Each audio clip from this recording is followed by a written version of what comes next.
Are you an indie podcast or content creator looking to reach a wider audience? Look no further. Introducing Podcastic, the ultimate podcast network designed exclusively for indie creators like you. At Podcastic, we believe in the power of unique voices and fresh perspectives. We're here to amplify your passion and creativity, connecting you with a growing community of engaged listeners who crave original content. Podcastic is more than just a platform. It's a support system built for indie podcasters, offering a range of resources to help you succeed. From tailored promotional campaigns to professional production assistance, we're here to help you shine. Our intuitive platform makes it easy for you to be seen and heard. We do all the heavy lifting for you. You just show up and create. Plus, with our advanced analytics, you'll gain valuable insights into your audience's preferences, allowing you to refine your content and grow your fan base. Ignite your passion, expand your reach, and thrive with podcasting. Visit our website at www.podcasticlife.com to get started. Podcastic, the home for indie podcast and content creators.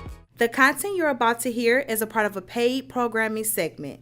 The views, opinions, and statements expressed belong solely to the sponsor and do not reflect those of Podcastic or its host. This segment is for informational and promotional purposes only and should not be considered as advice or endorsement. Listener discretion is advised.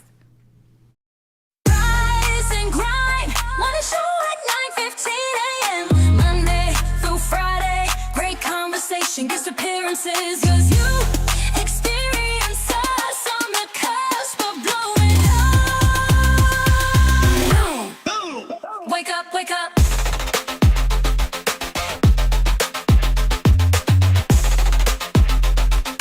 Rise and grind morning show.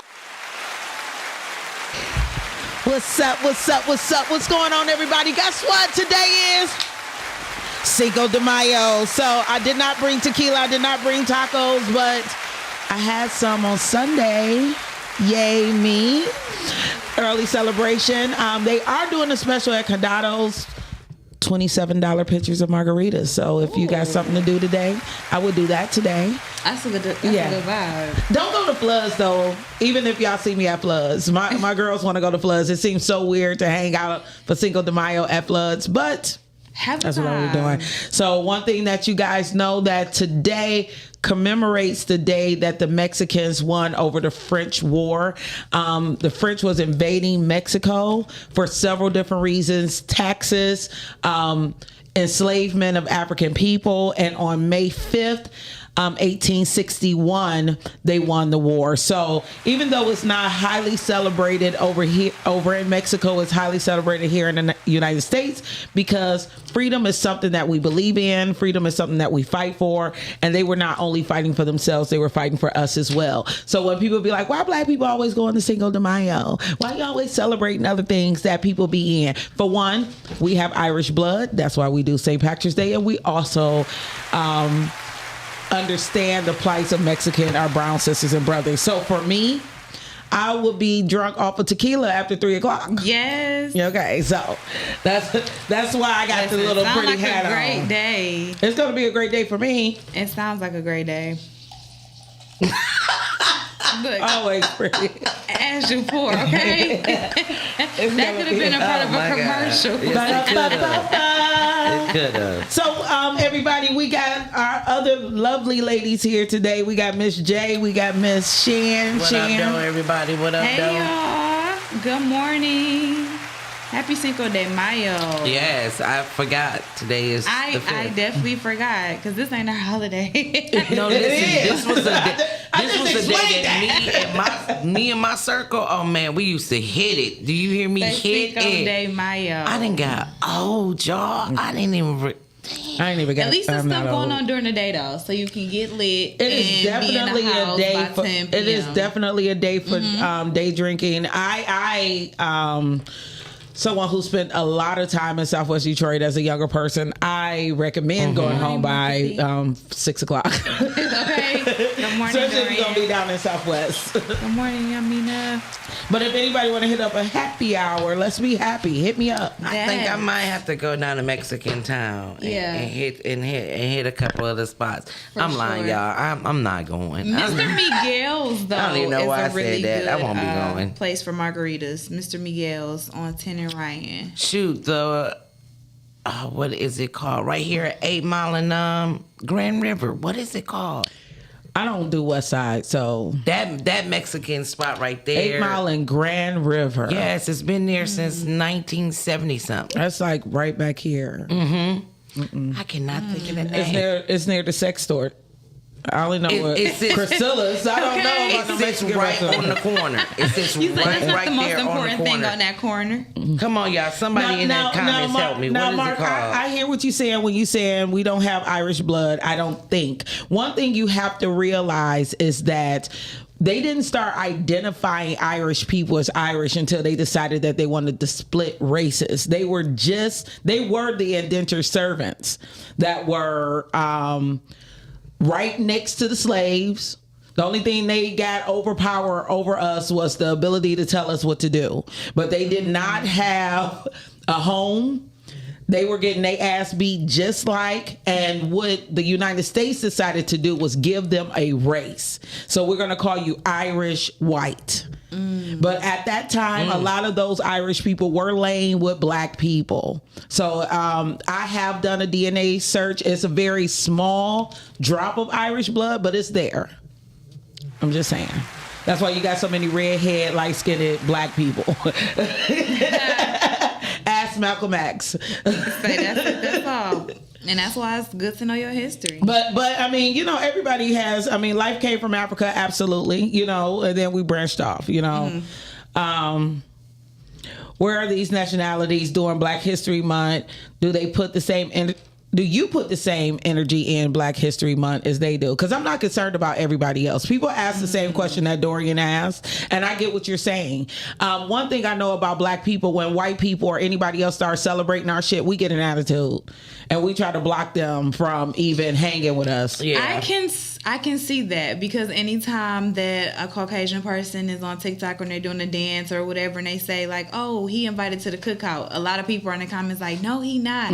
Don't let him in just because he do a dance or whatever." And I'm like, the unity part is broken, but when it comes to their They don't treat us events like and things that. Exactly.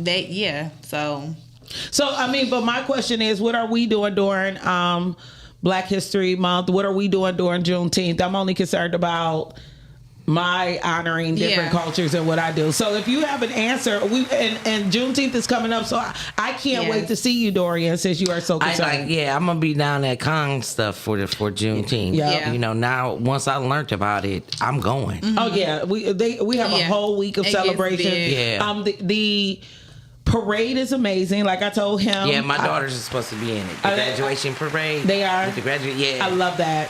I sent it out to all my prom send-off folks and all the graduates that I photographed this year. I still plan to be on the sidelines. I'm not walking. okay. I mean, I do have a trike. I have like 3 bikes. I thought about getting on my bike and triking Because he through the said that parade. anybody can be in a parade. He said that you can walk. He said that you can bike, ride, anything. Just be a part of it. So as Kong It's a pool tournament. So as Kong was saying with Juneteenth is a 7-day celebration that we all should partake in. So this is going from Friday to Friday. You have the Laugh Now, Apologize Later comedy show on June 12th. Fishing with Friends, which is a great kids event. You have that, and the La Dernière en Jaune. That will be going on June 13th as well. That means dinner in yellow at an undisclosed location. They're not doing the carnival. He said that will be canceled this year, but then we follow by the pool tournaments and then the pool tournament finals. They have a public speaking event, and then the Juneteenth. The Juneteenth starts at 5:30 with the 5K walk and run. It does say 8:30, but I think they started gathering. No, they did yoga. I think they're gonna do sunrise yoga, and that'd be like at 10. That'd be like at 5:30, 6 o'clock in the morning, and then they do the 5K. Wow. Dorian, I totally agree. We're gonna talk about this right here. So I am collaborating with Sean P on acting classes. I do believe that people are trying to get people to break the bank. And it's certain small skills that you can learn that doesn't take a lot to be taught. Yeah. $50 is a good price, you know? So one of the things that I will be discussing is how photography relates to acting and how your body language speaks before you do. That is true. And we will be doing some kind of different tests and things. You know, you can say the same line. You can say, I'm fine. That could go a lot of ways. That is can. true. You know, I like, thought she was about to give us some more examples. no, of but saying, say I'm fine. I'm fine. Are you? I am. Are you? Say I'm fine. I'm fine. See? That sounds completely different. Yeah, it does. The delivery, yeah. But how you Jay, say you things, give it like, I'm okay. I'm gonna be fine. Yeah. I'm fine. Yeah, whatever. You got the hunching of the shoulders and everything and the shaking of the head. And then Shan gave hers with a smile. Like, I'm fine. I'm fine. You know, and I'm my like, back is over here humming just a little bit. see, Okay. and fake it. So that was a fake it until you make it fine. And I'm Yeah. like, So can it can I'm have fine. different meanings. I'm fine. I am fine.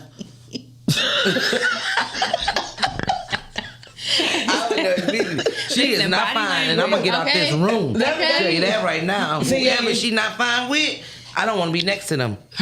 Your man knows that kind of I'm fine. Say that I'm Like, you know what? fine, She needs some yes. food. Let me go get this bitch a burger.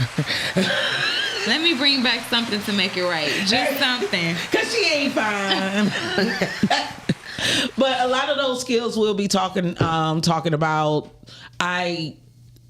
None of us are famous, and everybody's trying to be famous in this city, you know. But if you really want to develop some skills, it starts small, and that means that to pay shouldn't be $300 for a day just because you Yeah. a Tubi actor teaching somebody skills you didn't learn I agree. yourself. No shade, no tea.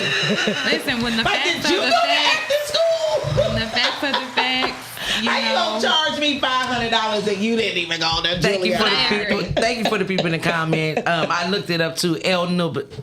Nibble Nook. Have you ever been there? No, I haven't been to no Mexican restaurant on 8 Let Mile me tell you, River. me, B. Todd, and our other cousin, we went and shared one picture of margarita. We was in the parking lot until 3 something in the morning. I love that for you. It was Everybody one picture. know. Me with 2 men and baby. Whoo, that. Whoo. I'm on that $27 picture, and then I might have to slide for the other picture. And then they because got $6 shots of 1800. That was you we was see in there. that's my type of carrying on, because I always get a margarita when I go out anyway. So Okay. We may have to do it tomorrow though, Yeah. because if you don't know what you're doing today already, you might as well not be doing that's it. true. El Everything Nibble is- Nook, Everything is at reserved. Toro, Miguel, Taco Bell, all of them They all gonna be packed They all today. gonna be packed. They'll be packed Can't be today. that. Even Today is Taco Bell. Tuesday. Even Taco Bell. Today is Taco Tuesday anyway. Oh my gosh, El Taco. I'm gonna buy me a taco truck. A tacarita. Oh, my now, food God. trucks gonna be slapping today. I recommend going to some. I love that was the one thing I loved about being in Houston. It was a taco truck everywhere. And I love they food was so damn good. I dream of Texas so much. Do you? I It came was in here and you was beautiful. talking about meat, and I just think about meat when I think about Texas. Texas. Like the meat is bigger and juicier and In more Texas. racist. Well, I would tell you, where my daughter stayed, she stayed on the northwest side of Houston, and that is more. I can't take the I board. swear it's like a commercial every time. It's more Mexicans on that side, right? So it was a lot of language barrier for me being on that side. So then I've had the pleasure of going south. It was fun. I'm fine. Yeah, I was good because I was among us, but I wasn't good because it was a different culture of us. It was country mixed with hood, mixed with street and educated all at the same time. So I felt a little, I'm not gonna lie, I was in certain places clutching my pearls. I was so uncomfortable, like, and my daughter, she was like, you know, she was gigging, and I'm like, Yeah, I love Mama not supposed to be here. This like like, this I'm is not the supposed wrong to place be for here. Mama. Yeah, this is for you young kids. It's not for me at all. So yeah, I while mean, we- where's that located? I was going to say, while we got people on, I would like to say good morning to Dory and Mark. Yamina, what's going on, Mr. Kennedy? Top of the morning, Todd and Yes, Cece. good Thank you morning. for tuning in. We love you. I love you. I love you. And yep, that's about it. Oh, I see Mark on here. Did you say Mark? I think I said Yes, Mark. good morning, Mark. Good morning. Good morning to everyone that is watching. Yeah, I think did she say the spot truck was over on Southwest in Southwest? No, she just said the spot truck. I'm waiting on her to tell us where. Okay. Yeah, the location. Hey guys, if you're looking for something to do with your mom, one of our number one star watchers, Mika Smith, is doing the Crown and Love Queens and Princess Brunch. I can't see that from here. I don't have my glasses on. Presented by a YWCC, she is clothed in strength, dignity, and divine purpose. Right? That's going to be May 9th from 11 to 2 p.m. at Faith Clinic. What does that say? Kojic. Mm-hmm. What does Kojic mean? 12260 Camden, Detroit, Michigan 48213. I'm fine. What does Kojic mean? I feel like them kids on that reel that they had reading The Woman in Stilettos. Oh, And it was, Church of God in Christ. oh, that makes sense. Okay.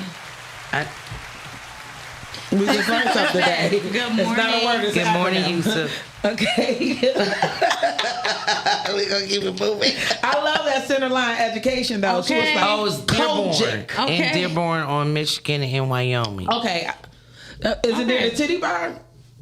You know all the landmarks. I am starting to learn that there are some really, really good restaurants that I have really been missing out in Dearborn. Oh, yeah. Yeah. Yeah. But Dearborn is not in either places I just was living. It's not around the corner. Yeah, Yes, Dearborn but is that's, never. sometimes around that's the the corner. beauty of it, just to sometimes get out and go to different areas, restaurants, different scenery. You'll see different people. I was just taught, I mean, we just didn't do Dearborn like Right. that. Yeah, me either. We just didn't do Dearborn like that. Dearborn was part of my first territories when I was working for Lorillard Tobacco Company, and I didn't know how close Dearborn and Southwest was. Like, it's just like a street away. And then as I started talking to more of my Arab brothers, I learned the difference between Muslims and Chaldeans. You know, I just went into I used to go into every gas station like, wassalamu alaikum. And then one day my boss was like, you don't see that picture of Mary and that crucifix? I was 24. I just thought they all was wassalamu alaikum, my brother. Hey, y'all look They the same. alike. Y'all look the same. Right. He's like, Hell, absolutely not. Not the same. But yeah, when you know better, you do better. Yes. So yeah. So shout out to you for even having friends that are of different ethnicities. Yeah. So Yeah, they are cool. But I will They are tell you cool. this. Arabic ice cream is some of the best ice cream you could ever have. really, Arabic ice cream. Yes, so I never had it. Never heard of Chantila's it. is on. It's huge now. Mm-hmm. It's right on Warren, and somebody help me out. It's that Hubble. It's a huge bakery. Now, when I was doing Lorillard, it was a small little spot, just like probably not even this big front to back. But Okay. they would have their ice cream. Their ice cream tastes like icing, cake icing. Really? But if you go to Chantila's now, they still have the ice cream shop when you walk in to the right. And then they have all the baked goods you can think of. Say it was close. She was real close. So close, we just knew she was right until you just put her out Wait a minute, there. what did she say? She says, Assalamu alaikum, not yassalamu alaikum. Assalamu. Assalamu alaikum. Hey, it sounds like you saying sound. Wassalamu Because if alaikum. you look at it first glance, it can give off salmon. Yeah. And I just, Yasalama. Ounce of salmon. What are you? Yeah. I said salmon lake. Oh, what do you- Stop it. We are not making fun of any Mexicans. We are today. not. Oh no! Today not would not be the Mexican. day. Today would not be the good day. I'm just joking. We all over the place. So, Yes. so ladies, to kind of take things back, shout out to the Pistons. Yes. Oh yes. As Dorian Shout out. said, I guess this is game 1 of the playoffs, so we back in that thing. So today is going to be a big bar night, regardless if you're eating tacos or not. That. Oh, that game is tonight. That's what he just said. Oh, I definitely know I ain't going nowhere. Okay. So, what did you guys do this weekend? Oh my God! This weekend I ate good. I ate good. I spent time with my man and with family, and we shot up some stuff. Okay, so first, what did you eat? I'm always about the food. I had this weekend. I had a. Oh God! I had so much. I had a ribeye. No, I just had a bone. I had a T-bone steak. Sweet potatoes, and I want to say that was asparagus. It was a couple of nights ago. You know, we might be in the middle of the week, so remember, like had to go far back. I just know I ate good, and I was able to shoot up some stuff with some guns that I've never shot before. I was a little bit afraid to shoot them. Did you go to the range right here? Range? Yep, right here on 8 Mile Action Impact. next to the sex toy shop? The landmarks. And is the it next to landmarks it? Across continue. from the Mexican restaurant. Like, Say, Yes, and it was really fun to do that. We do that once a month with family, and it was really. I would like really an nice. invite. I need to fire off some pistols. Oh, yeah. yeah, I haven't been to the range in a while. I wanna bring my son. Come through because Yeah. they make sure his uncles, him, his dad, they make sure that you are walking away properly. And that's with good. knowing exactly what you're supposed to do. Yeah. They make sure like they are not leaving your side until they know you got it correctly. Plus, you have to watch these videos his uncle will send you. Mm-hmm. You have to watch those before you are able to come to the range with us. So, Okay. To Oh, be yeah. honest with you, I I feel don't wanna like go the anymore. training class. I hate Say work. it's a whole it's class serious. day. Yeah, but I feel like actual training or classes for that, it should be longer. So for you to go and get your CPL, I feel like those classes should be longer than just a day. It's Yeah. not even a day, it's like 8 hours. And I feel like you should keep going back to the range to get additional training for Absolutely. that. I used to enjoy going to the range to the point where all I needed to do was rent the range. I had the ear eye protection, the actual, firearm, and then also the bullets. So it was cheaper that way. But yeah. I think when you think about the case that just happened with the young man and the 3 people was trying to attack him, knowing your rights. I just watched a video with some young chicks and they ran into McDonald's. They had an incident about their order being wrong, and then they got into an argument, and like one of the other guests that was sitting there like, damn, y'all disturbing the whole vibe here. They end up shooting that lady. But the lady mushed one of the chicks in the face, and the chick is outside screaming, "Self-defense me! Self-defense saw me!" that. And it's like, no, that wasn't self-defense. I saw that. That's not your right. Even if you have a license to carry, you went and you got the gun. You were threatening people to she shoot had them. She had to go behind the thing My for God. safety. Right. Yeah. And then you shot her in the chest. That's not the same as somebody Not at rushing all. your car. Yeah. And you defending yourself and you never, Absolutely. and it's like people need to know. And then you need to know how to shoot. Absolutely. I mean, you know what I mean? Like in that situation, that shouldn't have been, even if you were being attacked. In that situation in an open area, it didn't have to be shoot to kill. Yes. That's how you know that person did not know how to handle their firearm. That Shouldn't is even true. have one. I mean, Technically, if you're they say don't draw it unless if you're trying to shoot you're to shooting kill. to kill. Well, this is the thing. Like, old boy did 3 headshots. Pop, pop, pop. He knew how to shoot. Right. I would To say shoot somebody in the heart, Yeah. it's like, I think it's a different shot, especially if they ain't attacking you. You know what I mean? Yeah. Like at a far, if I'm gonna shoot Shan, you know what I mean? Like I don't have to shoot Shan at this distance to kill. because Yeah. she's not up on me. But what's unless the- I'm coming towards you though, you technically can't. Like if I'm walking away from you, you couldn't shoot me in the back and say it was self-defense. Absolutely. Because your life is not in danger or in threat. And Absolutely. If I'm not physically, or if your life is in danger and you don't feel like it, or if I'm not coming at you, but things get escalated or heated and we are this far from each other and you shoot, you still will go to jail and get charged because your life wasn't in danger. Like the rules is so technical and It's fine so- when it comes to these, and this is why I say that we need additional training classes. Absolutely. Because everybody think, oh, I got my CPL, or I took the 8-hour class and I have that experience or information, and it's like, no, because once you shoot that gun, you need to know how you are going to be protected or how you can make the Absolutely. law work for you or in your favor, because so many times they don't, because Right. And people it's a just book simply for don't know. it. It's a book for It it too. is. Yeah, Action. I just saw that Action Impact. I was only seeing it online, but now I just saw that Action Impact, and I'm gonna take a matter of fact today. I'm gonna go there and take a picture and send it to you, ladies, so you can see it. And it's a book, and the book is for you for that additional training, for that lawful information that was not given in those classes that you need to actually know, and it's broke down per state.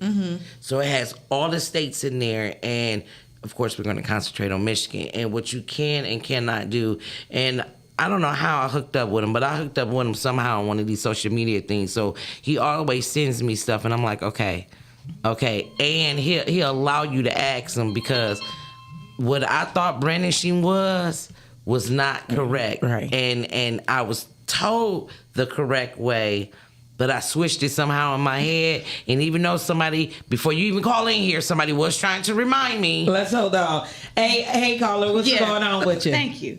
Hey, what up, though? What up, now? Good morning. Good morning. How Good are you? morning. Yeah, I'm good. Hey, I just wanted to say a couple things on this shooting stuff that we talking about. Mm-hmm. Number one, you only shoot to kill. You don't shoot to wound. And a headshot is good, but when you really train, you never aiming for the head when you in the heat of a situation, because the head can move and swivel and all of that shit. A chest with the chest where the heart is at ain't gonna do all of that.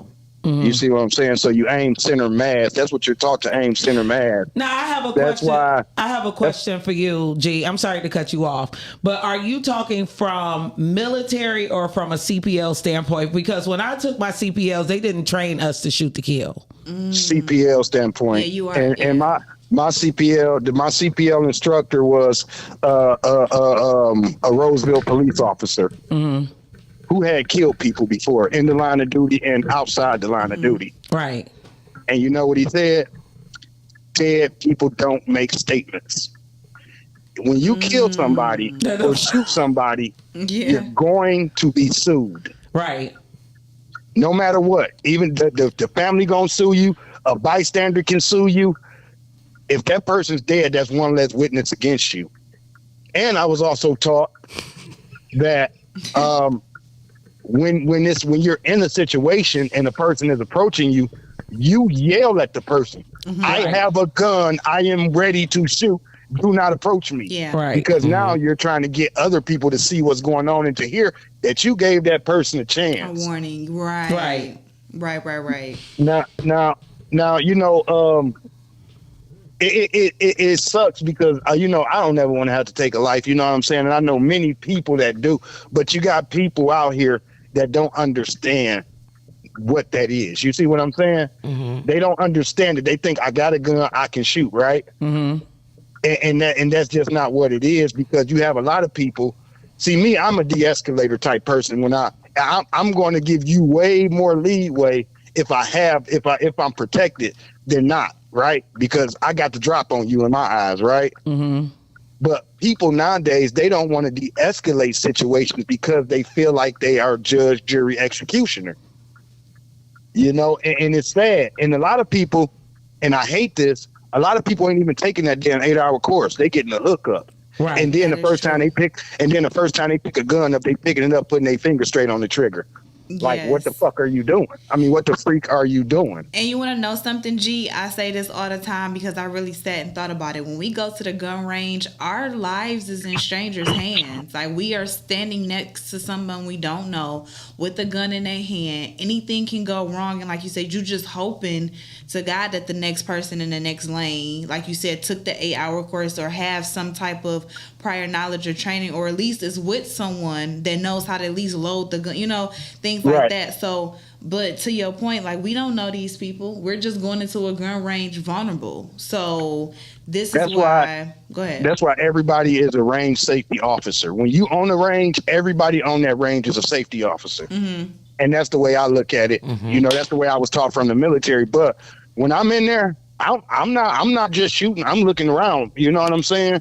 If I see somebody doing something that can hurt them, I'm gonna get them. Like, hey, you might not want to do that. If you're with me, I'm definitely on you. Like, hey, no, that ain't what you do. You know what I'm saying? But that's the reason when police kill people, and I hear people saying, "Well, you could have gave them a leg shot." No, because you can miss a leg and hit somebody that ain't got shit to do with that situation. That is true. That's also why when you're carrying a weapon, the rounds you should have is hollow points, just in case you have to shoot somebody. It's less likely that bullet is going to keep going through that person. It's going to stop inside. Yeah, like, but the hollow point, it's more impact or whatever, and it does what it does in the body. But that's more to protect yourself from shooting an innocent bystander that's standing behind the person you have to shoot. Real quick story. I got a friend. Real quick story. Lord. I got a friend. Good morning, Renee. I got a friend just got out of prison for murder, right? He would have been out of prison years before, but within the shootout that he was in, an off-duty police officer got shot and killed. And once they did, and he was blocks away. He was not like standing right there. You probably Once they did off something. Once they did the ballistics and everything, they realized, oh, this came from this situation that we had. And this was years later. And they came back and put more time on my man for involuntary manslaughter. You see what I'm saying? So it's yeah, having a gun is cool, shooting is cool, but man, you gotta really, really know what you're willing to do and what you're not willing to do. Because sometimes, man, you got motherfuckers who freeze up, get the gun took from them and kill with it. Right. You know what I'm saying? Yeah. That's true. Well, I'm But all gonna right, that's say enough of thank me you. preaching, y'all. Thank you. Thank you, G. Thank you for calling in. Y'all have a great morning. You too. I'm not going to get into the debate. Sure. I just know when I was taught, I was taught to shoot to stop danger. Really? Yeah. Which is, I mean, you can take it or interpret it as shoot to kill, but So Lake was It's- pretty much taught the safe route to prevent the situation or de-escalate the situation so that it doesn't get to having to shoot someone. Because, like I said, just with the ways of self-defense, it's so tricky. We did just see recently where the self-defense did work for that guy at the gas station with those 3 people who were trying to attack him. But in so many other cases we saw where people claim self-defense and it don't work. I think how you look at it in your head. Yeah. You know what I mean? Like if I'm taught to shoot in the chest, I'm still taught that movement, but I am not thinking to kill. I'm thinking to stop. Okay. You know what I mean? Where some people For are sure. thinking to kill, and that's how a lot of young people get in trouble. For sure, exactly. Because That's like what's this in is the my safe opportunity route. to Yeah. kill somebody. Yeah. You know, and I think when we got to think about who we put those mental thoughts, who heads, Good morning, and Eric. who we're teaching. Just me personally. I was just taught to shoot to kill. Right. Well, we know you were. Dead people that can't make statements. I mean, I was taught that before him. Dead people can't make statements, and I'm not using. If I have to pull a weapon, for me, my life is in danger, and I'm going to stop it immediately. Hey, caller. Good morning, ladies. Good Good morning. morning, Dorian. I would like to preface this conversation, this comment, with a bit of shroud of legality. Sure. For myself, so not to incriminate myself, I plead the fifth of all information I provide. Because this is recorded. I would say I'm a pacifist, right? I like guns. But guns are, I would assume, for one or two things. One would be to murder someone because, like I've expressed often and early to a lot of people who fancy themselves as people who feel like they need to protect themselves. I'm trying to figure out from who. Right. Because I don't see too many armed robberies. I don't really worry about YNs. Even when I'm amongst them, I'm still up. Like, how do you carry yourself? And what are you? I'm into the de-escalation because there should be no escalation. It's all about respect, right? Right. So on one end, to defend your home, another for tyranny, which nobody's going to do that. We got a whole government and we're under tyranny, but that's a whole other story. But the only other reason I would have something like this, especially a handgun or a rifle, is to murder you. All intentionally. And if I assume that my target has a weapon, you don't have to worry about me shooting you in your leg or confronting you, or I'm going to come with a lethal weapon. I'm just going to find you and shoot you back of your head in front of no cameras.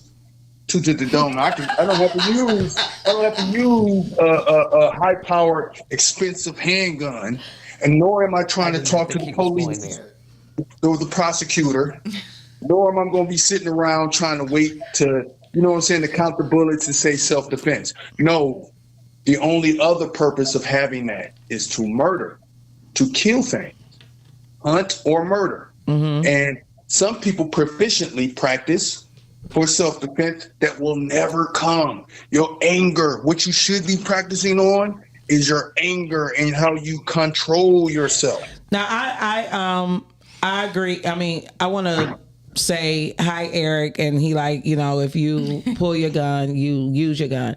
Now, Dorian, I met an officer, and he was an officer 20-something years, and he said he never brandished or showed that he carried a weapon because people who don't show that they have a weapon usually don't find themselves in situations that they have to use a weapon. With that. And I tell people all the time, I'm born and raised in the city of Detroit. I've never fled Detroit. I don't live in the suburbs. I live right in the hood. But you're not gonna catch me at Coney at 12:30. You know what I mean? Like I get gas during the day. You know what I'm saying? The decisions that I make is to ensure that I don't find myself in situations. Now, not saying that I've never been around when somebody pulled a gun. I've never been in a club that haven't gotten shot up. But it doesn't matter where you live for that to happen. But you know what? the city I would say this much. me. I'm like that with I feel the same way. Like, and here's the thing: when I was quote unquote in the streets doing certain illegal activities and we were carrying guns, very rarely would we have to use them, right? Right. But I drove a taxi in Detroit for 8 years with no firearm. Right. At night. Never was robbed. You understand? Right. And it's not, and I'm going to tell you the truth, to be honest with you, how I got, people say, well, you were lucky. How am I lucky? I go out here every night with it. There's no, when you playing the odds are, and yes, and I have people that have been like, you know what got me through? My charm and my personality. I look everybody in the eyes, I smile and I speak. Right. And I've been that way since I was a child. Yeah. For one, I'm going to be able to give a description. I seen you because I spoke to you. I don't walk around with an attitude. I don't walk around like the person that can't be touched or spoken to. That's right. So I've been in those Coney Islands and gas stations late at night in a dump of a car. Right? Right. With a pocket full of money. I've been in the corridor picking up the little dudes. And remember they used to hustle over there on Petersburg, right? I used to pick up the little drug dealers on their shifts and drive them home. And I know they got pistols. They could have robbed me. Where's Petersburg? Petersburg, right there off the Cass. Midtown, right around the corner from Cass. The Cass corridor at the time. Yeah, where the Asian restaurants are now. Okay. But that was an open air drug market, and every night it was so crazy. No taxi would go over there and pick any of them up. And I didn't go because I come from their world. I knew what they were running. Y'all was just the runners. You just the little grunts out here, right? But Oh, and you're gonna get to your point and get off the phone. Your whole point is, go ahead. I'm sorry. But my point is how you carry yourself, Absolutely. how you move out here, and That's if you true, Dorian, but that's not true at the same time. It really isn't. For some reason, I just attract crazy, and don't ask me why. I just do.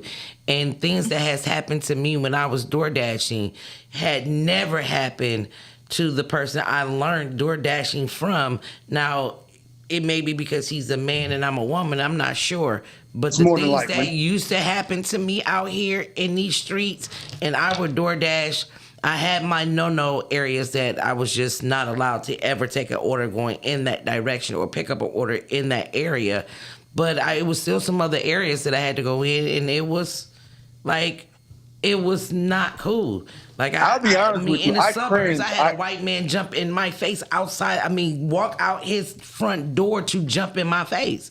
Like, nah, dude. So it ain't just. I That's feel why I you. stay in the I feel you. hood. Yeah. I ain't I delivering cringe to when no I white see. folks. But they just know. I they cringe know when I what it see is. women door dashers because honestly, when I was out here, like I said, I called it. People thought, well, I was in this. No, I was in the streets. I had to put strangers behind my back and I had to trust them. I feel like the only one of the reasons was how I was moving and how I looked and the fact that I was a man. So they didn't. A lot of people. Right when I cringe when I pull up when my neighbors are getting DoorDash. I'm like, God, I hope it's a guy, or I hope if she's getting out, her man is with her. You understand what I'm saying? Right. I wouldn't even let nobody do Amazon by themselves, knowing what I know from the world that I come from. So I already you're gonna have some bad areas, you're gonna have some situations, but the best way to avoid those things is not to ever be in those situations from the get-go. But if you find yourself there, you have to shrink yourself sometimes. All right. Well, thank you for calling, bro. All right, y'all. Love you. Thank you, Dorian. Hey, Donita, what's going on? Thank you Just for know calling if me I find beautiful. myself there, I know how to love protect that. myself. That's it by any means. Hey, Donita, good morning. My whole listening phase is crazy. Like, It's I so gotta crazy. start moving my muscles. She said, I've been to the range. I have had CDL training, but I hate guns. Eric said, take out their knees first. No, that's what it made me. That made me laugh. Did it? That's strategic. Yeah, take out. And that's somebody from the Navy. You know what I mean? Okay. Everybody has their own strategy of going about it. You know, Absolutely. It's more than one way. I stopped carrying my gun because of all the situations that I've heard of mothers with their children that found themselves arrested because they didn't properly store or properly have the gun in the area. And it would, my son, I always say I know what he won't do until a child does it. Exactly. You know, and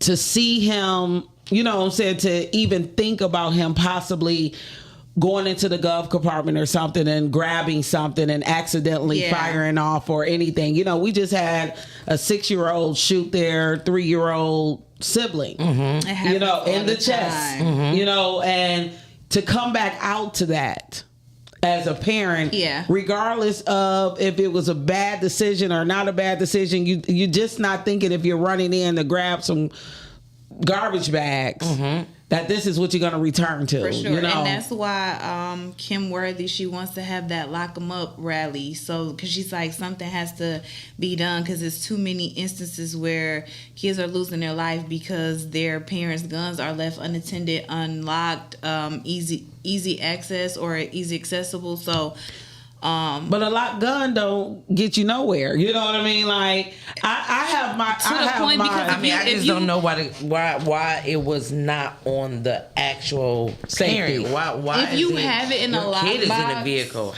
Why is it not on you? Yeah, you can have it in a lockbox, and you can have something that's essentially around the trigger, and you have the key to the lockbox. So, because mine is in a lockbox, but to Dorian's point, it's like, well, what are you protecting yourself from, really, right? So I actually got a firearm because someone felt like I needed it because I was out and by myself a lot of the times and things like that. So I purchased one, but I don't carry it because I don't like them personally. I I know it's good to defend yourself, but when I think of defense, I never think of getting a gun first.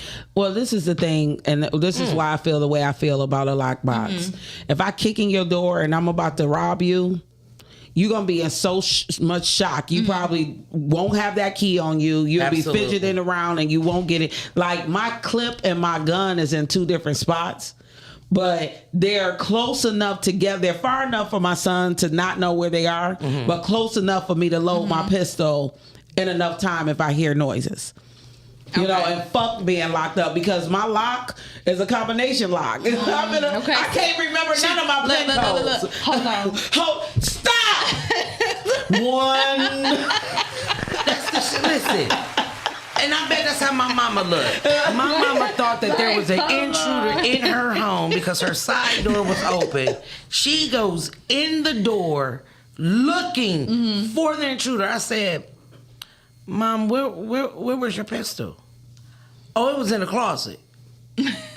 I said, so you went looking to see if someone is in your home before you went and got your pistol? I said, what were you going to do? You stay right there. Soon as I go in this closet, I got something for you. I said, Mom, you were supposed to go get your pistol first. Like, come on, Mom. I do got enough swords and daggers, though. Okay, A bitch listen, keeps some something else. knives. Something else in the Oh, house. yeah, I may have to get her some knives then. Man. I mean, Okay, listen. like this. It's gonna be a distraction. So when we talk about distractions or whatever, let's we've been distracted. Yeah, we can go into the Listen, I think it's been a great topic. I didn't get a chance to ask you. Maybe you got something out to get. What did you do in this weekend? Did you pop that ass? We went back to that. That was pretty far. So yes. She went way the hell So back. this weekend was good. This on Friday, I was here with Toxic Talk, brought it in with them, hung with them after Saturday. Oh, I didn't know you went and hung with them at. What y'all do? You got to tell me about that. Because I didn't know even it was so get fun. them I didn't even get invited. I had to go home. Like Where did y'all sometimes go? it literally just be like a pop in, pop out to eat. I wasn't going to, but I'm like, you know what? I can. It's Friday. I have to remember and tell myself, like, Shan, you still young. Go out, have fun. Absolutely. Right. So I went out, and then Saturday I just was chilling, was with family, and then Sunday I ended up going to see What Up Doe, their live podcast. Okay. Show. I went to go see that. So that was pretty good. Okay, dope. So that was What my is What Up weekend. Though? What Up Though? Dice.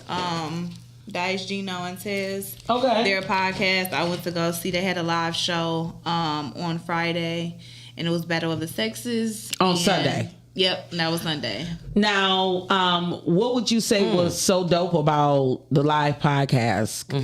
I think the fact that you were able to get everybody's perspective in real time, like, Okay. from a viewer standpoint, of course, is that little bit of delay, but right then in the moment, not only do you get to see the host responses, but the audience responses, body language, laughter. So it was just good, and then just the expounding on just topics. Like, we went down A rabbit through there, hole. down through there on different topics. So, and then too, with the live audience, you get people from all different walks of life. So that makes it interesting too. So shout out to them. Shout out to them. I love like that. that. Yeah. I like that what for did you real. do this weekend? Okay, Yes. so What did you That's do, what to say Lay? now. Come on now. Colorful hat. What you do? So I don't know.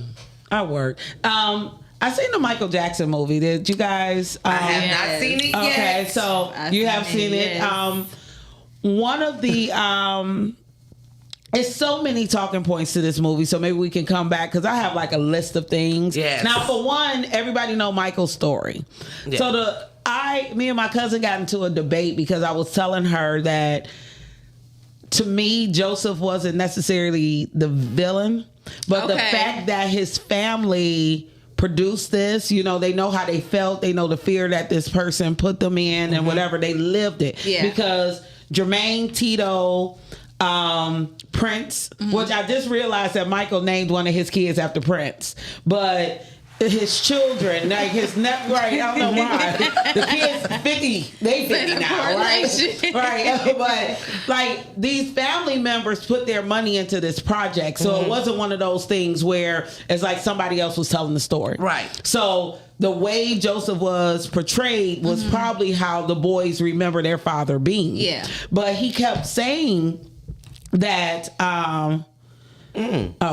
they kept saying Oh no, you're gonna explain that afterward. they kept saying Joseph kept saying, if it wasn't for me, it wouldn't be y'all. Right. And they kept saying, like, if it wasn't for Michael. And I'm like, but it was his endurance and his will to get his kids out there, because it's a lot of Michaels in the world. And that's what people need to know when they're trying to find their passion and everything. It's who pushes you, who supports you. That makes a difference. And even though he had talent, his brothers, they wasn't him. Right. But it was another him somewhere out there. Like in one part of the movie, and it's not a spoiler, he said, if I don't pray to God, then God's gonna give Prince all my songs. Like, cause he knows it's another genius out there. You know, and it wasn't just those two. Yeah, and that's a great point. And it actually made me, so seeing the new one made me want to go back and watch the original one, The American Dream. And that actually was good. The only biggest difference was that they took it back a little further in the first one, to when the parents were in high school, versus in the new one they were just in Gary and were looking to move to California. But to your point, I did not see Joe as the villain in the story. I looked at him more so like he was just giving the love that he was given, and that's all that he knew. That's all that he knew. Well, in the 70s, when your child talk back, you beat their ass. That was disrespectful, and in the 80s, and in the 90s, beat their ass. And then but they said that that's how his dad was to him. So for him to be that to his kids, it wasn't like he was trying to be mean. That was just how he thought being better, or how he thought being successful came about, with tough love or hard work, dedication, no sleep, while while they sleeping, you practicing, you doing this and that. So he wanted them to be the best. I hate that we can't beat our children now. I don't know, because I don't think that because what does it really do? For one, it's a spanking. Okay. And I say beating, y'all. I say beat lightly. Yeah. But I do believe, like in any pet, any training or anything, if you whoop them young, then you don't have to worry about this talking back when they get older. You don't have to. You have embedded a certain amount of fear and respect for the people who raising you. You know, like parents work hard. Yes. And then you just got lazy ass kids. You know, you have a soft ass generation that feels that will prefer to take their own lives than to be accountable for like doing the fucking action. Yeah. You know what I'm saying? Like, to hear somebody kill themselves because their mama took their video games, should have had their ass whooped that too. You know what I mean? I get it. I always say it's a bigger issue than that. It was probably that was just the icing on the cake. I always say that one thing that's the slightest thing, and people be like, they did it over that be the icing on the cake. But it be years and months of things. Yeah. But to your point, I get it. Like, it be something so minute, they just so willing to give up or throw it all away, or just like I was saying yesterday, just our society feels like we have a lot of options. And y'all are and soft. That's with everything. Right. Yeah. Like people with the capital S. Yeah, soft. people today that be like, they'll quit a job and they'll be like, oh, I'll go get another one.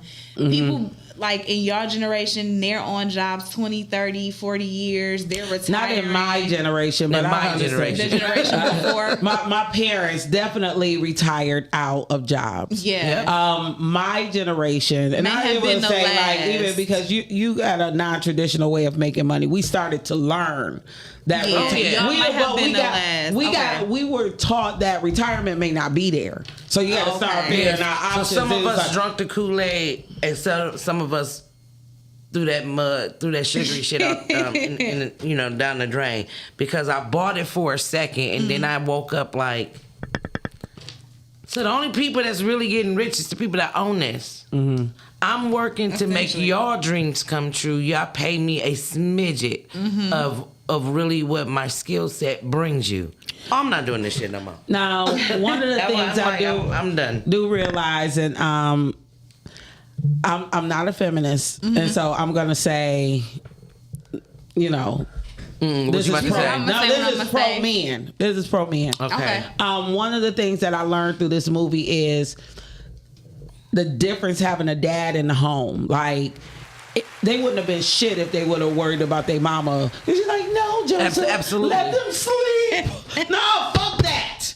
Absolutely. They don't sleep today. You know what I mean? Like, Absolutely. they're about to get out of here because it's the same thing when it comes to the lawn and shoveling snow. Like, the woman be like, it's cold outside, and it'll be a father in the house. Like, and that's what my parents your ass out there and do they it. gonna get their ass out there and take the trash. Ain't no, it's cold. Yeah. I do it with them because like a lot of dads in that age, they was doing it with their children. They wasn't just sitting them out there. And I think that's the difference now. Oh, absolutely. Because now you got your feet up on the couch, the dad or the mom, and the kids outside raking leaves. And where is the teaching? Where is this is what you're supposed to do, setting that foundation? That's what happened when we was little. Our parent went out there with us. What you talking about? I'm talking about was in now. there with their feet up because you don't want to know why, because they already fucking worked. Oh, so no. now See, you anytime my have to mom help asks with me the to do housework. something, she... No. Your parent is already out there, did the work. This heifer got a different one. Yeah, no, my mom was out there. We were doing things together, like as it pertains to like outside in the yard. Like we didn't see. This is called dad strength. It depends on what's in it. I don't know. I'm allergic to a lot of shit. Oh no, fuck that. He's like, be careful. Listen, just I ain't be giving you careful. shit. Nothing. Like, I'm allergic to a lot of good. shit. But our parent came out there to show us how to do it. But once we learned how to do it, no, they went outside with us. See, I don't know. I can't Inside, relate. my mama was inside cooking when I was outside raking leaves. I came from, I didn't do anything. So I'm not even going to pretend to act like I know how to do it. Okay. Oh, yeah, I did my it all. grandmother was a perfectionist. Okay. So ain't no way in hell she wasn't going to be out there. You are not fucking up her flowers or her edges. Yeah. You are not going Listen, let me fuck them up. That's my ass. No, I mean, it ain't, she would have died to let you try. Okay. Like, it ain't no trial by error. Say it's best. I And I mean, like, I understand. she was an Aquarius. You know, Aquarius have to be in a lot of things at a lot of time. They have to keep an idle mind going, Yeah. or it's not going to be right. So yeah, I wasn't. Nope. No, Oh, you were that way when I you was- made him a rough rider. yeah. I like it like how I like it. I mean, I'm a good chief. You know what I'm saying? I can That's tell good. motherfuckers what to do all day. Say that's it. That's I mean, all. and I, certain things I'm good at. Keeping a home is not one. And when I say keep a home, like, I have a decent home. Okay. But I've never been one of those, like, I can't do the lawn and the dishes and keep the clothes folded and all that See, I stuff. can do all that. I work too much. I have too much going on. I have no interest. Okay. I'd rather go out and get another job and get a maid. This is the goal for 2027. Period. Because I just don't. I feel it. I want a maid now because I'm tired of doing it. I'm tired of. I have OCD, and little things can trick. I can say, like, you'll be here in 5 minutes. I'll be dressed. And you'll get there and be blowing your horn or knocking on my door, cussing me out because something something dirty then caught my eye, and now I have to clean it, and I can't get back on track until I clean that. I see it's dirty, it has to be clean. And hair, oh my God, I have a young lady living with me, and she does the weave, and. Y'all just don't understand. It's hair, baby, hair takes me to a place that, and I don't understand why it makes me I see red when I see this hair on my floor, and it's like, how don't y'all see this? I can see it. Yeah. I've never met these kids don't even look while they're walking. They look straight.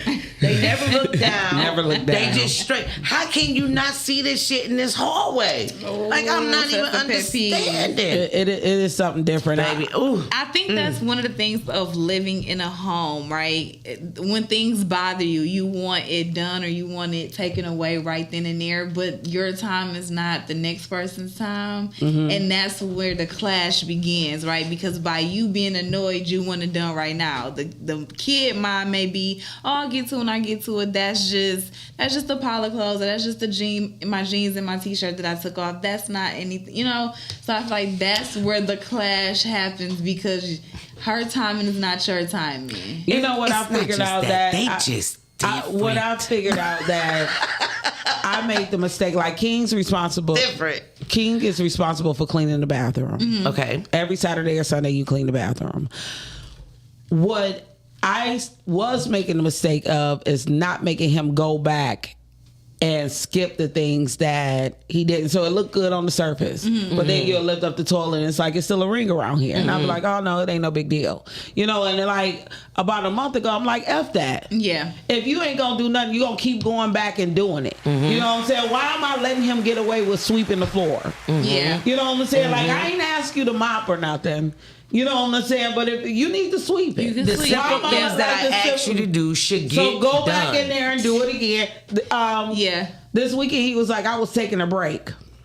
And I can see it. He seen my face. Because he don't never take a break off that Oculus. And say, ooh. I said, I know you fucking lying. If you don't get your monkey ass back up, you took a break when I let you sleep until noon. You know what I mean? That was all break time. Say that was it. And you at the finish line. Like, all you had to do was, like, toilets are easy to clean. It's just the two of us, so it's not So like you at the finish line. Exactly. Yeah. if you don't get your ass in He here. felt like he been working all day and night. Right. Okay? And that's what pisses you off. You just look at the, like, my daughters that's in the home right now.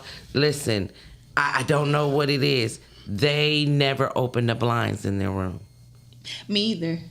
Ms. J. Cherise, do not open up no blinds. I was taught Are you only serious? hoes. In my old I was apartment, taught I only had hoes dark- want to be in a dark place. No, at my old house, I had darkening shades. That's what I was taught. But you So- never opened them up during the day? I still don't. And my Christmas tree is up. You I'm coming over there. I am coming over there. She had to confess that. And my Christmas tree, is yeah, up. I know. Oh, my God. I don't like the sun to be in. So listen, I'm okay. I opened, like, as soon as I walked in the room and said what I needed to say, I saw that the blinds was still closed. And I just said, I just don't understand. I have never seen girls want to be, first of all, I've never seen kids that wanted to be in a dark ass room. That's number one. I've just never seen that. But girls, why are y'all in? It's two of them. Why are y'all in this dark room? You in your bed, you in your bed, you on your whatever device, you on your whatever device, and it's dark as shit in the room.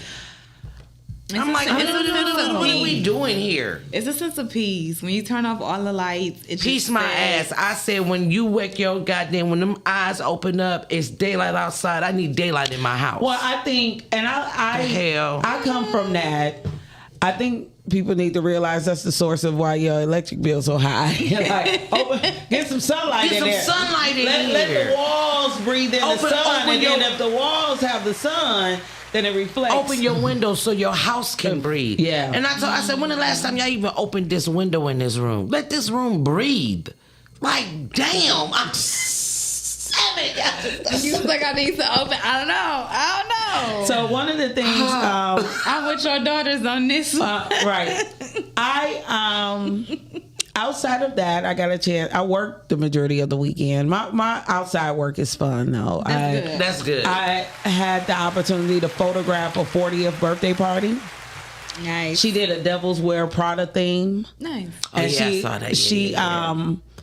She hired 5 photographers to be paparazzi. Wow. And we were on her. We were on the guests. They did the red carpet. She had all these marquees, movie marquees, with her face. Wow. So like she was Keanu in The Matrix. She was Mulan. She was Ocean's 11. Oh, I She was, love it. all these billboards, and as you walk the red carpet, you just see Tam's face, and she had friends you know, I always say when you have friends that want to celebrate you, because this is me being like, I don't be wanting to throw a birthday party because I don't be feeling like I got people who be excited Who will about show my up. birthday. I mean, people will show up. I don't think they're excited about my birthday the way I am. You know, I think when people know that they have that support, they be wanting to throw birthday parties and this, that, and the other. Say it hit I different. also do think it does hit different because she had an open bar and food. So they had, for 2 hours, she had an open bar and food. So who wouldn't come? Yeah.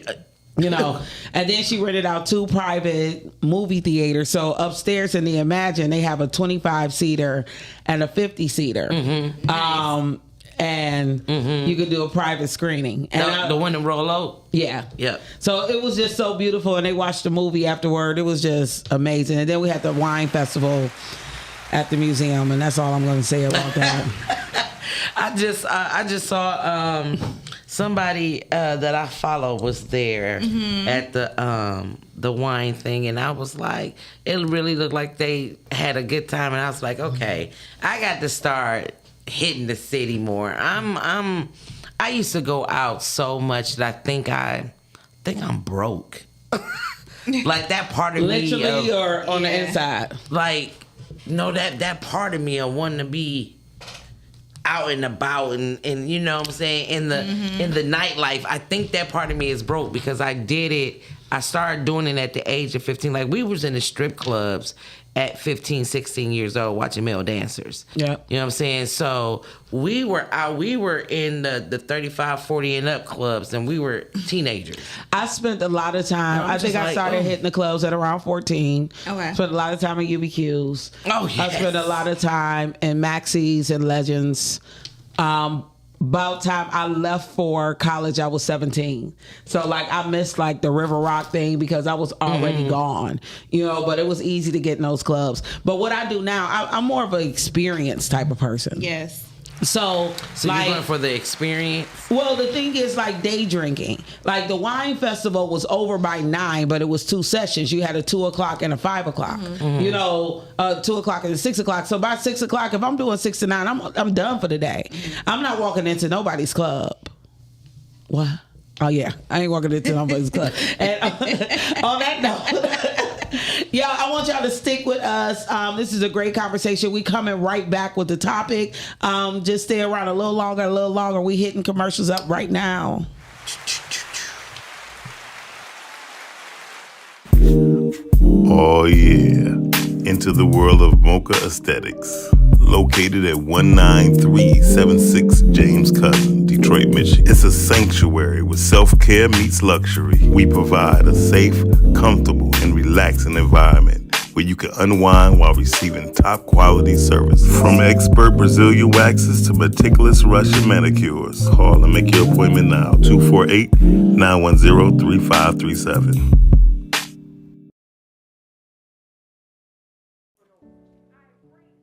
I pray that my love for you is bigger than what my parents have.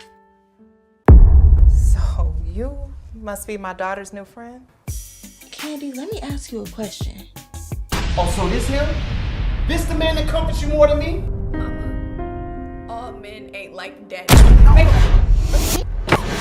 That's not fair!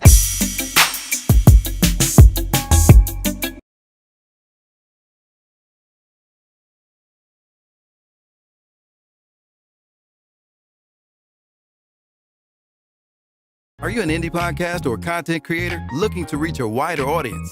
Look no further. Introducing Podcastic, the ultimate podcast network designed exclusively for indie creators like you. At Podcastic, we believe in the power of unique voices and fresh perspectives. We're here to amplify your passion and creativity, connecting you with a growing community of engaged listeners who crave original content. Podcastic is more than just a platform. It's a support system built for indie podcasters, offering a range of resources to help you succeed. From tailored promotional campaigns to professional production assistance, we're here to help you shine. Our intuitive platform makes it easy for you to be seen and heard. We do all the heavy lifting for you. You just show up and create. Plus, with our advanced analytics, you'll gain valuable insights into your audience's preferences, allowing you to refine your content and grow your fan base. Ignite your passion, expand your reach, and thrive with Podcastic. Visit our website at www.podcasticlife.com to get started. Podcastic, the home for indie podcast and content creators. Hey, real quick, I know you guys are enjoying the show. Yes, we are always having a good time on the Rise and Grind show. But please, do me a favor. Go to YouTube, type in Rise and Grind Morning Show. Hit that like button, subscribe, and turn on your notifications. Therefore, you can always be in tune with our live content and interact with us, be in the comments, and we can keep bringing dope, hot content to you. Now, we're going right back to the show.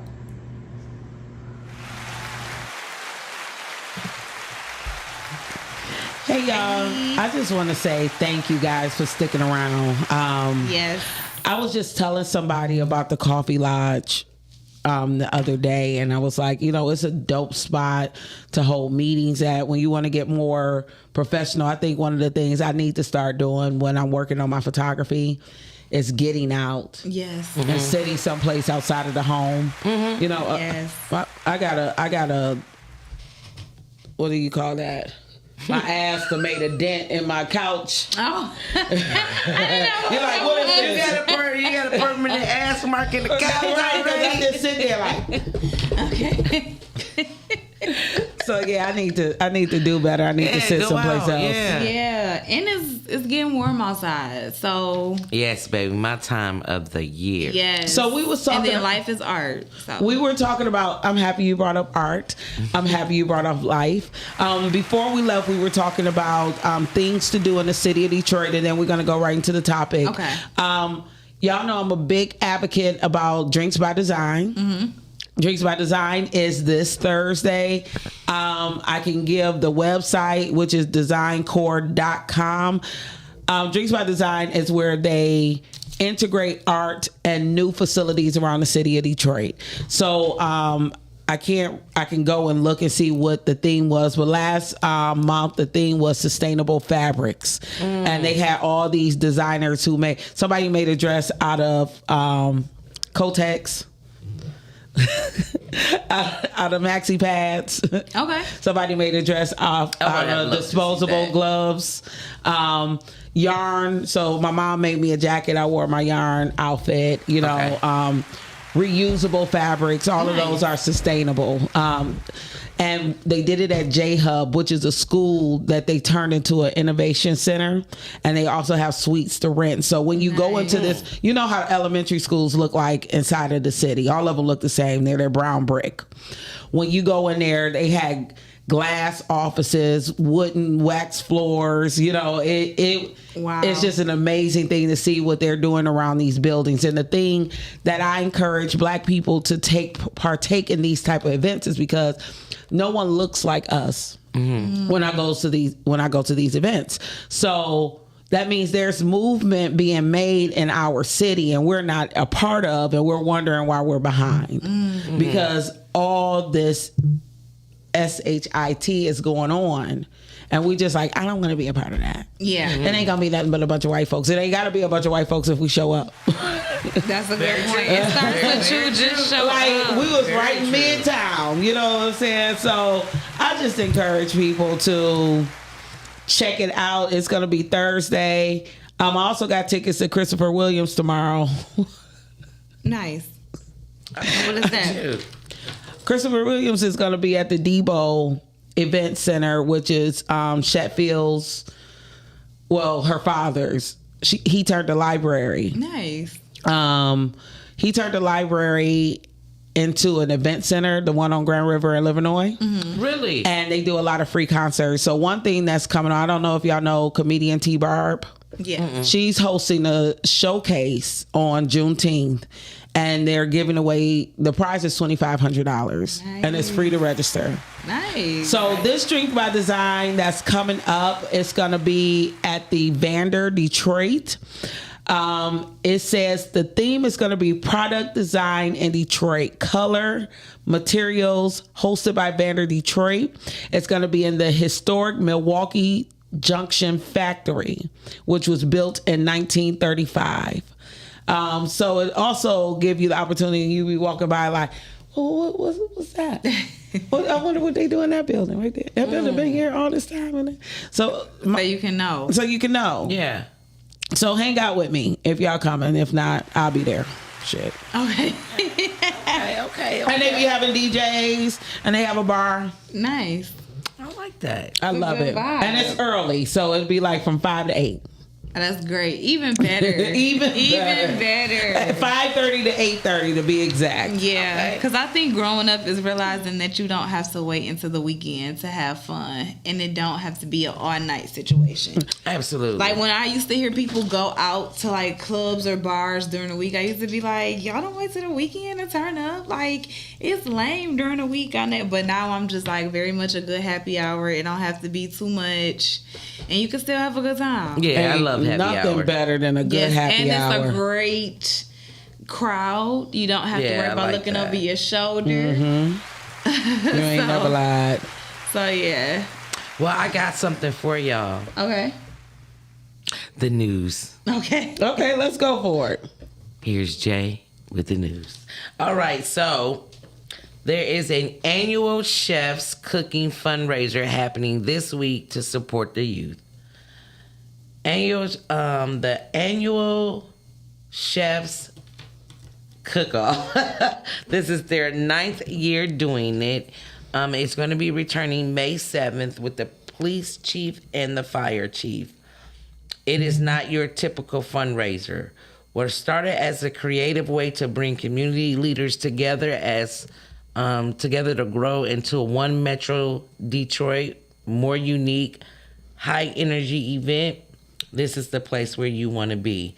If you want to know more about this information and how to become a part of this event for next year, which will be the 10th year, then you're going to want to go to the MetroDetroitNews.com and click on the story so you can read more about it. Also, that was my good story, just an FYI. But let me tell y'all something.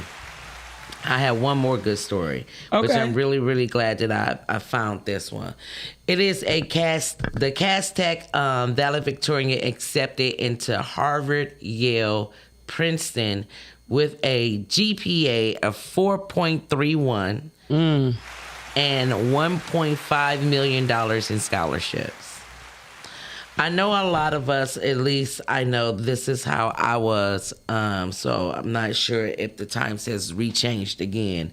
But when two of my daughters was doing high school, when I looked at Cass, King, and Renaissance, for me, it did not hold the same weight that it used to hold internationally. It used to be up there with a lot of great schools. And the year that they went into high school, it just seemed like that plummeted. It is really, really nice to see that Cass Tech is still pulling out things like this.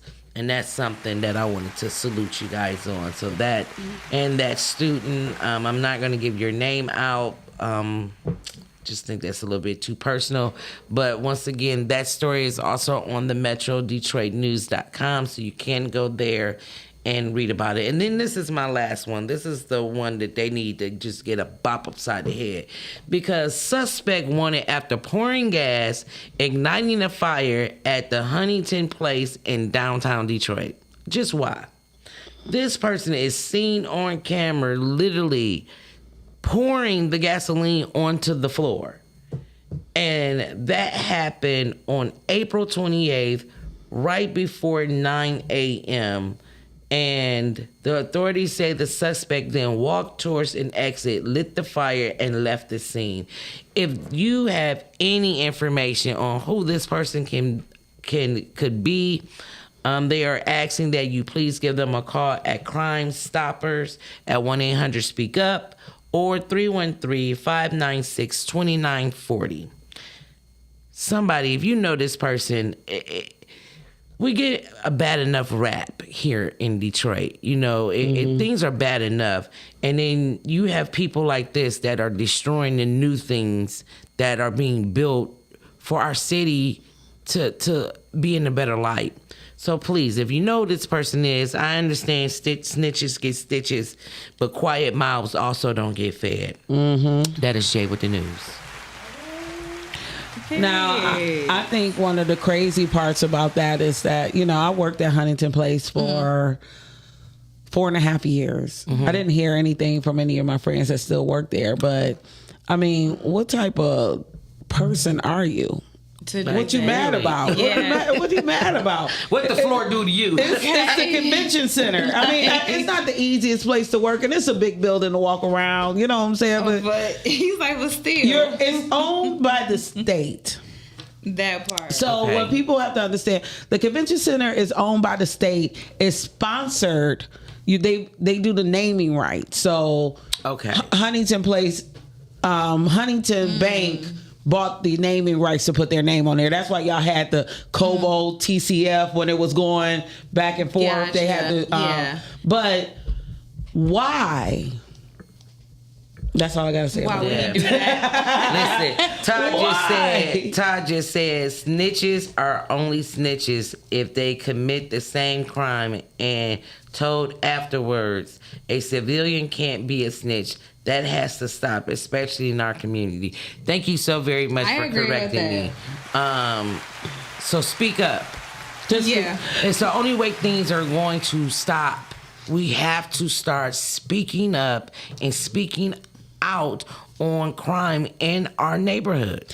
So I know we have a topic, but I do have a question. Yesterday, I got pulled into the rabbit hole of a Netflix documentary. Oh, Lord. Which one? I Almost Married a Murderer. Okay. I watched it. Okay. Was she a snitch? No. So just so you know, spoiler alert, turn it off.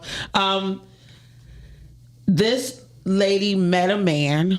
They fell in love. They were going to get married, and he confessed to her that he had killed somebody. Right. She decided that she couldn't live with knowing that knowledge and take it to the authorities. Right. And I'm going to leave it there. How long ago was this? It was 3 years that the crime had happened before he met her. Okay. And he was never caught. He was never caught. They would have never got caught if she ain't opened her mouth. At the end of the day got to end. If you didn't went 3 years without it, but I mean, I get what she's saying because she probably thinking about the guilt factor. Like, okay, some way, somehow this gonna come up. Like whether, and she don't want to go into it because it may not affect him, but it may get her. Just like how they say that the karma or whatever may not hit you, but it may hit your kids and things like that. Vice versa, because she's marrying it. She's putting herself into that situation. So I can see it from that standpoint, but then at the end of the day, I can see it from like, okay, 3 years, if it ain't broke, don't fix it. If you do love this guy, try to get the backstory of why he did what he did. They accidentally hit somebody, but they have been drinking. So it wasn't like when I was listening to the story, I was like, she made it seem like he picked somebody and killed somebody. Yeah. You know, so and it was really an accident. But what started to happen was he had no remorse for it. Like, shit, he shouldn't have been in the middle of the road. Fuck that cunt. Okay. See, that's like, oh my God. And she ended up there like, dang, I'm just waiting on him to say, we made a mistake. You know, I feel sorry for his family. He didn't feel like that. My life or his. Okay. And I just didn't understand, why would you open your mouth and tell this chick? Like, why? It was probably eating him up. That's what I said. That's why I'm like, the turmoil is probably heavy. Yeah. Because to have so you to wanted kill somebody a else person, to carry the burden with you. Exactly. You see what I'm saying? That's some selfish so ass to shit. mentally be able to kill a person, you have to be able to pull a trigger. So think about your mind state at that time to be able to do that, and then think about once you out of that, once your adrenaline is done rushing, you have to deal with the reality that you just killed the person. And you may want to tell somebody, but he just may have wanted to tell who he thought he can trust. Now, surprisingly, that was one of the things that he said, that if it wasn't for her, he would have been forced to carry this. They were twins. It was him and his identical twin brother. Now, the one thing that she did for him, she didn't show up in court the first time. So because she didn't show up in court, they had a day to think about it. That's right, Todd. And was then an overturn type of thing. Go ahead. They had a day to think about it, and they end up taking a guiltier plea. The way she went back to him for a little while during COVID. You know what I mean? I was like, he must have had some good cops. That's all I was thinking about the whole time. COVID did it. COVID did it. She kept saying, I ain't gonna lie. I was thinking the same thing. Like, so why? That stuff must be good. Right. You done told on him, and then he let her back. I'm like, it must have been the same thing. I thought he was gonna kill her. I thought he was gonna kill her. I thought he was gonna be a murderer. Like, and you know, when they be like, and Caroline's no longer with us. This interview was taken before he killed her. But Britain only gave him. He took the murder rap. They gave him 12 years. And they gave his brother 5 years for being an accessory. So she kind of saved his life because they was up for life. And when she didn't show up to testify, they had a day to take a plea. Yeah. And I'm like, I know people who sold weed that's in jail longer than 12 years. But I just listen. I'm with him. Some shit you gotta take to the grave. But it's so hard to when it's dog. BJ Sharice, when something is on you, and it's with you every day. Somebody to tell, and like I said, the fact that he was about to marry this woman, that has to equate. Y'all deep in this thing, right? I'm laying next to you at some point. I trust you, and I'm thinking that this one thing that I've been holding on to a little bit before my wedding, I want to put it all on the floor. I want to know. I want to be real with you before we go into this life. Shani, look commitment. at me. Remember, I told you that my testimony is crazy, right? Yeah. And I have to talk to the young girls about it, right? Let me tell you something. There are some things that's just never gonna be told. It's never gonna be told. Okay. And it just is. No matter the burden with it. And let me tell you something. It's some of us that there is no burden. Now you can call it psychotic or you could call it what it is. But for some of us, it's like breathing. It's easy. And that's what, like, I have friends, like, they tell me something as simple as me cheating. I'm gonna tell on myself. My best friend, like, you can never be a cheater. Like, nobody should know everything about you until you are dead, because everybody cannot handle that. They still won't know a damn. At all. At all. I had sympathy for her because she kept saying you can't, you can't prepare yourself for who you love, or you can't just turn off those feelings or whatever. That's true. Regardless of what they did. And we could talk about this another time, but I remember when somebody I was dating, I was ready to beat her ass. He killed 5 people. Okay. And I remember having a conversation, especially young, because they were young. They hadn't reached 30 yet. So I think they were both 29. So, and she had been hurt. And this was her first dating out of that horrific relationship she was in prior to. So it was a lot going on emotionally. And they did a lot of cocaine. She talked a lot about a lot of cocaine. I was like, y'all was having parties. But it's like when you love somebody, it's hard to distinguish their wrongdoings to the person that you know. No, the hell it ain't. Well, if they didn't do it to you. No, the hell it ain't. That when you love somebody, you can see they damn wrong, because you got to deal with that damn wrong. I don't think you can see it as clear when you're in it versus when you're out, or maybe even when you're talking to somebody else about it. When you say it out loud and you're explaining, you be sounding like, oh, that dude sound kind of crazy, or this is a little off. And then you start to notice how crazy you are for being in this situation. I see it. I know it sound crazy. I know people gonna look at me like I'm crazy because I didn't dealt with what I saw. I understand all of that. I am not gonna lie. I'm not gonna look myself in the mirror and lie to myself to say that I'm seeing something that, no, I see you. I got you. Let me tell you what I tell mine. I see you. Trust me, I see you. Say that's it. That's all. And keep doing you. Right. Do you, boo. So we got a good 23 minutes still to go in this great podcast of ours. Happy Tuesday, everybody. Yes. Let's go ahead and throw this topic up in here. Every Cinco de Mayo. Oh, God. Oh, no. I thought we was just going to keep it going. She Okay. up here party. Oh no. I'm like, Minding your circle. Who benefits from you staying the same? Hold on. Minding we just put it my up. circle. Calm down. Minding Okay. my circle. Minding your circle. Minding who your benefits circle. from you staying the same? I feel like nobody benefits from you staying the same because I feel like your elevation and or your growth or your testimony is tied to someone else's life. Whether that's more time on their life, whether that's a different mindset of a way of looking at things or handling things. I just think about you. I just think that you staying the same will benefit no one, not even yourself. See, I was going to say I'm like at the half and half mark of that. Okay. Staying the same doesn't benefit you at all. I've always prided myself on 5-year chapters. So I feel like my life is put in 5 years. If I have not changed from who I am, like right now I'm at 46 to 50. I'm preparing myself for this 50 mark, which is why I talk about it, because it's some things that I just cannot see myself doing when I turn 50 years old that I see myself doing even at 40 years old, you know? But your circle have a really bad habit of not wanting you to change At all. So if you are that person who says yes, like I'm a doer, it's not a I'm sorry. There's not a person that I don't know that doesn't call me for something. And everybody tells me, well, that's a blessing. If so many people call you and ask you to do things, you should be happy that they think about you. For me, you're blowing smoke up my behind.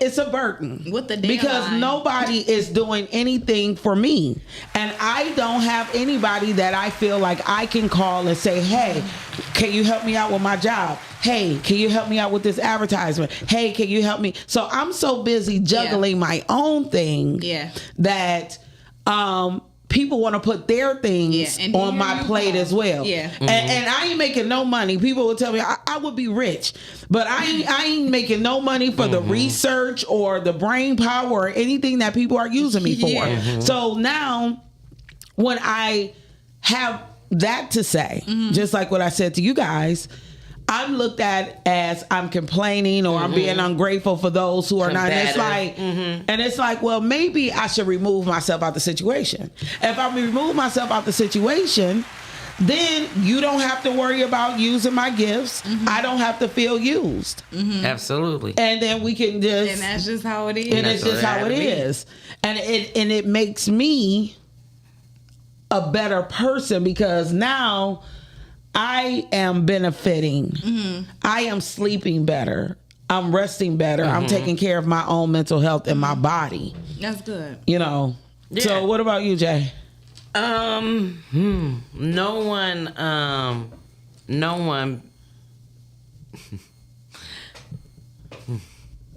My circle is changing. I've had the same circle since I was 3.5 years old. So my friendships are roots for my tree. I did some growing up, and my mindset has changed, and my perspective on things has changed. So me and my circle, we don't communicate that often anymore, and we don't see each other pretty much at all. But I would say that they would have benefited if I stayed the same. But that was not the path that I was supposed to be on. So I jumped ship. Yeah. And because I jumped ship, now my circle now is y'all, it's my man, it's my kids. And everybody right now, y'all all want me to grow. You know, so right now, hell no, y'all don't want me to stay the same. Y'all want me to Y'all want me to grow. I am choosing it wisely. Y'all want me to, right now, this new circle I have, you guys want me to grow, and I love that. I said it yesterday that I have been watching this group for such a long time, and something just kept saying I'm supposed to be here. So now that I'm here, I'm gonna take all wisdom. I'm taking everything in. And for me, the financial gain from this is so much more than money that I'm wiser every day that I walk away from here. I learned something that I never even heard of. You teach me so much culture that I didn't even know was out there.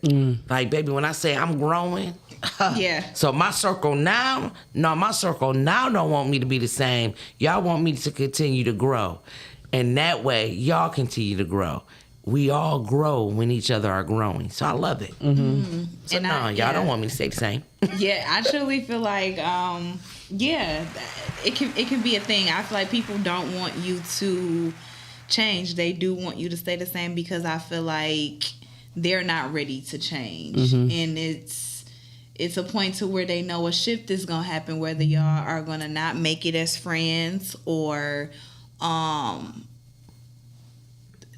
things get shaky, because I'm really trying to just things definitely get shaky when it deals with friends. It does, especially females.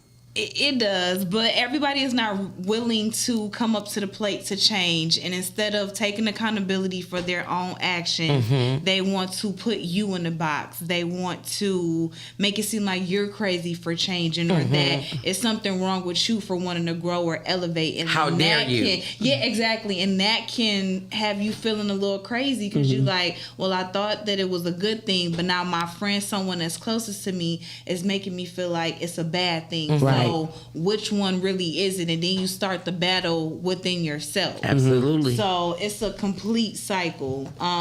So that's why I feel like neither party benefits from you staying the same, not the other person and not you. What I just told my brother today is that I am getting tired of being an accountability princess. When I talk to people, I remember everything that people say to me. So when you're sitting up here and you're complaining or you make certain comments about how you live in your life, I'm the one that say, but didn't you say? But didn't you say? Just to check and smooth out the situation for where I'm coming from. Because I'm not perfect, but like I was talking about cheating.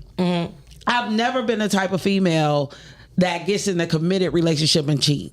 I would dump you and cheat the next day, but then it's not cheating anymore. You know what I mean? Like if I see some penis that I wanted, you know what I mean? I'm gonna go ahead. But now, when you say committed relationship, you ain't talking about the ones we had when we was teenagers, and you ain't talking about those. You talking about our grown ones, right? I didn't have relationships when I was kids. I mean, like if we went together, we go together.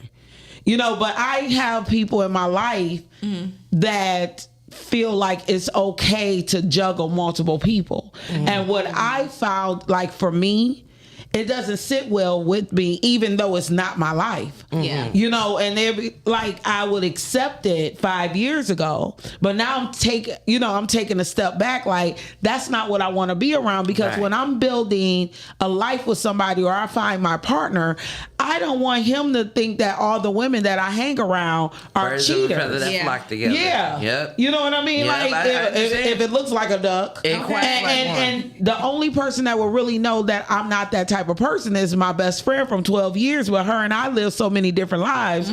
She don't have to defend me on that. I have to change my circle though. Yes. And how much time we spend together, because I want a family. I want what you're running from in a lot of ways. And I don't want to cheer you on. I can be the friend. I'm always the friend. Like, girl, if that what you want to do what you want to do.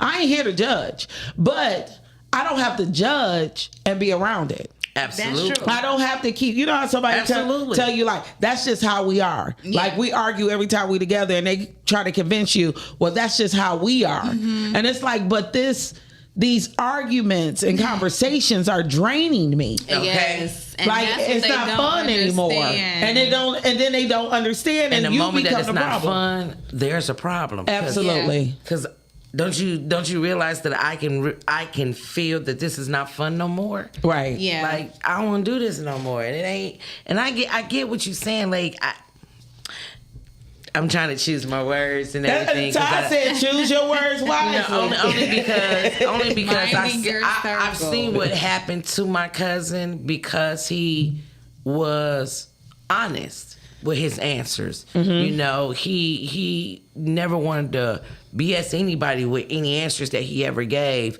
and some of those answers caught him up just a little bit in certain rooms. And I get he's trying to stop me from being caught in those rooms, but I don't give a fuck. So let me tell y'all something. Because I don't care. I'm like, I'm following. My problem with women is when you see your friend go up, her glow is going. Ain't that what they call it? The glow. The glow. When her glow is going, it's like I don't know what it is with women. I don't know if it's jealousy. I don't know if it's envy. I don't know what it is, but it needs to stop because it's nasty and ugly. It just shows you how ugly you are as a person. I never knew my previous circle had this ugliness. I would have died. I would have betted my life to tell you that where we are now could have never happened. Do you hear me? Yeah. Never. My ride or dies has been 3.5 years old. I am about to be 51. Yeah, because you were in it. Okay. And we don't ever want to think that we're doing a disservice to There ourselves. is no way. People who know us and know that we're not speaking, it's like, what you mean? When you see you see, like, hold up. And I'm like, dude, it is what it is. She decided to, I didn't know she was a package deal. Do you understand what I mean by that? My circle consists of her, our other best friend, and her sisters and cousins. I didn't know she was a package deal. So when I lost her, they all left. And do you understand how hurt I was? Yeah. Like things that I'm at every year I was no longer invited to. Like it hurt. And it's like, are we serious with this? I had a similar situation, and it's females. You know how you meet a friend through somebody else, and the crazy part, this said friend I'm not even friends with right now. But well, shit. I was friends with 3 sisters. Well, one sister I met in college, and then her sisters come along with that. Okay. You know what I mean? So Kiki and I are friends. Now their friend Black is kind of their cousin. Okay. Now when everybody started living in different ways, me and Black became cool because of motorcycle riding. Okay. And we spent like a year in high school together, so we knew each other. So like during those developmental years, we're all drinking, smoking, partying. We all one big family. Something happened where Khadijah and Black end up getting into it on Facebook. Now Khadijah is the sister of my friend. So she's, you know what I mean? But they're cousins. I got involved because Khadijah blocks Black, and then start telling people where Black lives. Oh, wow. And she has an 11-year-old daughter at the house. Oh, wow. They got real ugly. I called Black and like, hey, they're putting your information out there. Yeah. You know what I mean? Like, this ain't cool. Right. And I'm on Facebook like, y'all take this down. Like, this ain't the place. I'd rather for y'all to fight. Right. Like, y'all want to come to my crib and fight it out, but we know that there's a baby at the house. Yeah. Let's not do that. Right. The next day, I get a call from my friend screaming at me because her sisters went off on her about me. Like, why would you do that? Why would you get involved? And from then on out, everything crumbled. I was the bad guy. I was like 100. Nobody was talking to me. Me and Black was cool, but nobody was talking to me. My friend, or at the time, Kiki lost her son. Her son was killed. So now everybody is like, loss of life make you more sensitive Yes, to it does. relationships and family. It does. But even when I got there, everybody was like, "Thank you so much," because I'm still me, Yeah. and that's what I say. At the end of what the does day. it benefit? Me still being me. So I'm taking up donations to send food every day, because when your child get killed, he was supposed to be 21 that year. You can't think straight. No, everybody dropped what they was doing and they got to Georgia. So every day I'm sending food to the house. I come for the funeral and I'm told I have no place to stay. Now she has a 5-bedroom house. Oh, wow. Now we're talking about college roommates. We slept on the floor together. We've backpacked places together. And I fly all the way there and have no place to stay. And that's when I realized there's family and then there's me. Yeah. And I'm not going to keep playing the peon in this situation. Absolutely. Because you're banking on me to be me in this situation. So a lot of times with a lot of people, you've taken the hurt. So they think it's okay to administer it over and over again. And when you look up and you're not there, you're the problem. You know, so like now, you know, my nephew's gone. And I remember I ended up leaving and going to Alabama. That's how I ended up finding about the real Mardi Gras. I get a call saying you got to get back to Georgia because everybody's leaving now when she's alone. Now everybody I called was like, F that. Yeah. You should, I mean, death or no death, nobody should be able to treat you like that and you go. Absolutely. The guy I end up hooking up with, he was like, maybe we'll hook up again, maybe we won't. But if this was your child and your situation, in this particular situation, it shouldn't matter what have happened. Be a friend now. And then decide whatever else you're gonna do afterwards. Yeah, because essentially, like you said, still be you. You don't want to block your blessings. Right. I feel like it takes a lot more energy for us to be someone who we're not. Like It if does. it's in you to be naturally a loving, nice, kind person, still be you. Still show up and do you, and that can kill people way worse than being mean. Kill them with kindness, baby. Right. Kill them with kindness, and I then so love they it. gonna look back at their stuff like, well, why was I even doing all that? Like she not being mean to me or whatever the case may be. So continue to be yourself and show up as your true. Listen, if I'm authentic invited to self anything, every time. If I'm invited to something, because I've been thinking about that. If I'm invited Good to morning, something, Reg. would I go? Good morning. And I don't know. I think for me, at this very moment, I've done way too much and given way too much for the treatment that I'm receiving, for the mere fact because I didn't want to tell a lie, because I did not want to tell a lie. And I said, I'm not understanding what people don't get. When you lie, that is something between you and your savior. Right. Okay? If I'm gonna lie, motherfucker, it's gonna be beneficial for me. For me. It's hard enough to remember things for me. To remember listen. things for somebody else. I done did a whole lot of grimy crap out here, okay? I am trying to build my blessing blocks, okay? I think at this very moment, my stuff was gone, and I had to build them blocks back for me to get to the pearly gates. And my blocks ain't all the way up to the pearly gates yet, but I'd be damned if I start knocking something down over something that ain't got nothing to do with me. Right. I don't benefit from this lie at all. Nah, bruh. I'm just not gonna do it. And then not only that, at this point in the game, we too grown. I'm too grown to be lying to your person for you.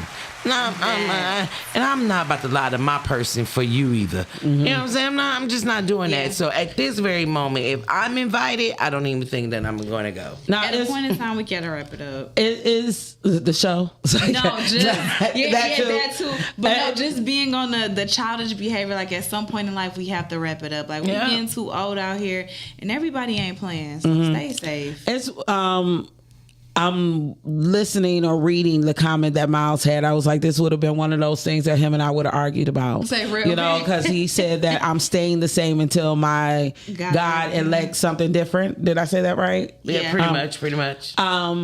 Yeah. There's always room for growth. No, I honestly believe that my God, universal God, and I say everybody has their way to get into their light. There's a lot of things about me that wasn't walking the path to get there. You know what I'm saying? So those things have to change. Yes. You know what I mean? And he was, when we were born, we were giving all the tools to know the difference, to develop. We're human. That's what I was telling somebody about kids not eating. I remember the first time King wasn't eating, and the doctor said he's human. Yeah. When the body needs, it will take. You know, when the body needs to change, when your mentality or your spirituality know that you need to change. The other day I was listening to Africans talk about Jesus, but they call him Yahshua. You know, I was like, that was his given name, Yahshua. You know, we are sitting up here, I call him Jesus. Jesus was the white man's But they name. say Yeshua. Maybe it's Yeshua. Yeah. I mean, in African, it sounded like they were saying Yahshua, but okay. everybody probably say it differently. Okay. What I do know is that as prideful as I am as a black person, I know the white man gave us the word Jesus. I know that. And I can't follow a religion, you know what I mean? But that doesn't mean that there wasn't a savior. That doesn't mean that there wasn't a young boy that was given in the likeness of God, because I am. And when I start thinking differently and handling myself differently, it changes everything around me. It does. Some people may fall off because of that.